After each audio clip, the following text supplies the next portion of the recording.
New figures from Statistics Canada showing the number of Canadians living alone is at its highest since Confederation. It was the most common type of household according to the 2016 census.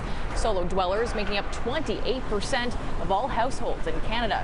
Meanwhile, owning a home or condo here in Toronto has never been more difficult for a young person. Perhaps that's why the figures also show that more young adults are choosing to live with mom and dad. And when it comes to Canadian cities, Toronto tops the list for that one.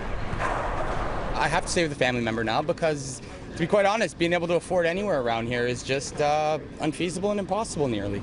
He's 29, about to start school at Seneca College and still living with his grandma. Just trying to make the best of it. Perino Siolan says sky-high Toronto rents keep him carb loading and close to home. Good company, good pasta, you know, nothing better than grandma's pasta, I'll tell you that much. But yeah, you know, it's thank God that I have family where I can stay. New figures released from Stats Canada today show Siolan is certainly not alone.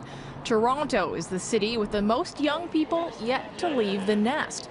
47% of people between 20 to 34 are still living with their parents, according to the 2016 census. My daughter, who's 26, just moved out, whereas I moved out a lot earlier as a baby boomer. Dean Marie Boutriani at Ryerson University is all too familiar with the additional pressures facing today's youth. She sees it both at home and on campus. I think part of the reason is, although they're the most highly educated generation in history, they are unfortunately dealing with malemployment, which means the quality of the work they do have doesn't really match their qualifications and their education level, which means they make less money. Not only that, young adults are getting married later and facing record-breaking real estate prices. We're finding that our clientele is getting older. The people that haven't bought yet, that have seen this market go crazy for the last 15 years almost, are, beside themselves. It's so difficult to enter the market.